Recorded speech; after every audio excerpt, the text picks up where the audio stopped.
I got all these parts. I got a lot of parts, and I got very good reviews, you know, and I played them. And then extraordinarily enough, I had this part to go to London.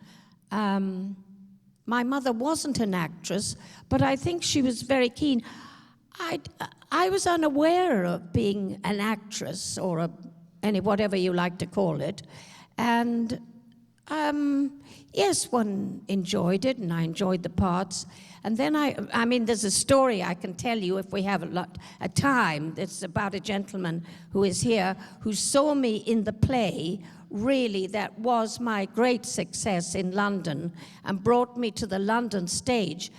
I'm getting exhausted. And brought me to Xanax, 20th Century Fox, realization that they decided it was a play called Junior Miss, and there's a gentleman in the audience who saw me in that, who was in the GI in London or Watford, I think it was somewhere like that, and he wrote to me recently, and he's here tonight, and he saw me when he was 24 maybe, and I was 18, long time ago. There you are. Okay. That's that story. Am I getting it right? You are getting it. Yes, it's a fascinating little tidbit that we had planned to bring Peggy out here, and this gentleman had written, who lives in the East Bay, had written a letter to Peggy reminding her about his working on this film with her in 1943 and all this stuff. Yeah, but mainly having seen me in Junior Miss at the Savile Theatre in London with the doodlebugs coming down. And you had to act when they would go brrrr, and you had to sort of think, oh, it's going to happen, and then it would stop and you'd go on. That's acting. It is good acting if you can do it. So what was amusing about this was that when we were talking to Peggy to make her travel arrangements and things, she told us about this letter that she had received, and of course we contacted this gentleman and said, hi. Well, you know, Peggy's actually going to be here. Would you like to come and meet her? And he had written a letter with no idea, because Peggy has not been here in quite a few years. And it's fantastic. So, Louis, if you're in the house, we are acknowledging you. Yes. We were able to reunite them after however many, 60 years or something. It's and just so fantastic. He's here tonight. But I hate to break the news to you, Louis. Peggy didn't come because of your letter. Well, no, because I know that's true, but I would have, of course.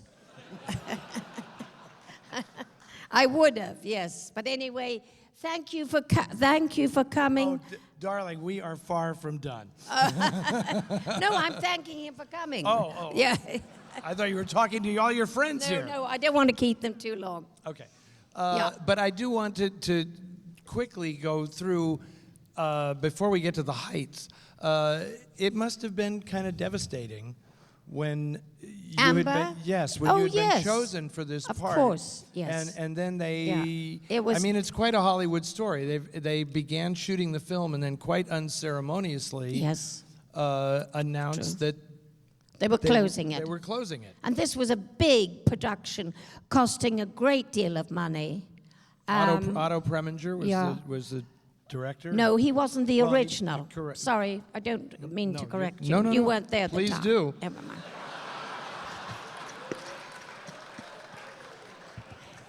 Isn't he lovely? It's like we're married. Where's your wife? Oh, I'm so sad she's not here. I was so sad because I met them when I went to L.A. But anyway, I hope to see her when she comes to England. Yes. Anyway, to go on. So it was shattering.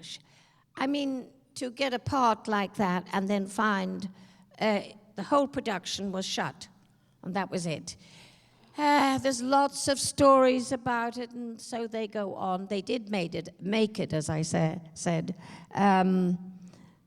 And so I went on as well, and I made some more films. I think 2 of them are going to be shown tomorrow. Tomorrow, yeah. Apart, but truthfully, I suppose the one that has created more everything for me is Gun Crazy. So although it is a little delicate at times, I was very grateful for the part. Now, I want to ask you this, though. Was there, because tell me if this is just my fantasy, but when you read this screenplay, which was originally called Deadly is the Female, did you want to play this part because you had just been through this ordeal where you were told you weren't sexy enough? I didn't take any notice of that. No? No. You didn't want to tell Daryl Zanuck, I'll show you. No, I didn't know. You asked me why did I want to play it. Because I had, if you got sort of blonde hair and pale skin, and I played a lot of sort of I don't mean non-entities. I mean, I worked with people like Dana Andrews. You see the film, but it wasn't the greatest part I had in that, but it was a part, and I was mad about Dana. He was Dana Andrews, wonderful actor. I've been very lucky, because I've played with very good actors, and they make you look quite good, you know? I mean, John Dole, in my part in this, he made me look good as well. I made him look quite good too. But you know, it's a reciprocal deal. Acting it's terribly important that you both get on and both have the feeling of what your script is about, and not analyze it too much. Sorry, I always go off on the wrong train. No, you're not, because Yeah. I want you to talk about the creation of this film, because it is a great film. It's now assumed like legendary status, and I think most of the audience here knows why, because it's this wildly creative film that could have been not that great, because you know it's a Bonnie and Clyde story. It's lovers on the run. A lot of these have been made, but this is the high end. Because of all the people who were involved. I would like you to talk a little bit about the King brothers, who, you knew well. Yes. Yes. And what were they like? I mean, their reputation is they were, Hollywood bottom feeders, but I beg your pardon? that they were sort of Hollywood bottom feeders, that they, were B movie makers and cheap guys, but I think well, they wrong. didn't. I don't think they gave me that impression. I liked them very much, but being Irish, I do get on with a lot of people, so it was no problem. Well, it's true. We get on. We have that in common, Peggy. Yes, exactly. And were you aware when you were making the film that the screenplay was by Dalton Trumbo? Not to that extent. Now tell them who, because even I wasn't quite so sure who Dalton Trumbo was. Okay, so this was originally written by a man named McKinley Cantor in the Saturday Evening Post, and it was quite an elaborate story based very much on his upbringing.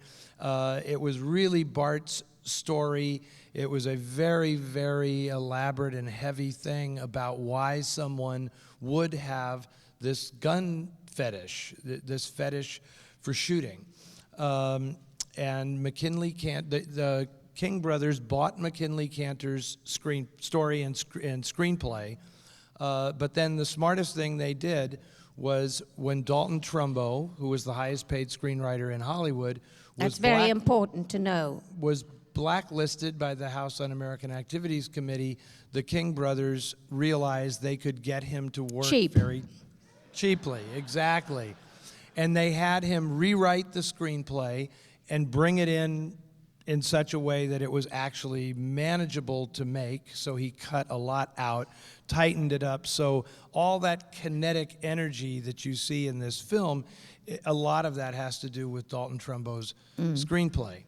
But of course, he did all of this under the radar because he could not attach his name to the film. Yeah. So Millard Kaufman acted as the front, who was a fine writer in his own right, acted as Dalton Trumbo's front, and he did this because he was writing lots of movies as fast as he could to make money before he went to prison for contempt of Congress as one of the Hollywood 10. And what's fascinating is this is the story with a number of films like The Prowler, which you've seen here, that Trumbo also wrote, that he never had any credit for this. No one ever spoke about his involvement. And like Peggy, the people who made the films were unaware of his involvement at all. So. That is true, yes, which is amazing that we were lucky enough not realizing and what he must have gone through, which was at that time not funny at all. And his life was very difficult, I should think, you know. And here is a brilliant man who did this and wrote this screenplay. So I think for people who know about writing and screenplays, it's a very interesting situation. And there were a lot more of others. Then, of course, we had the director. Now, the director, you know very well, don't you, who was... Joe Lewis. Joe Lewis. He had made quite a few very good films. And this was, I suppose, he was a very intelligent, again, I can't go into a director because you need a director, you need a cameraman. Hello, where are you going? That's our photographer. He's getting a better angle.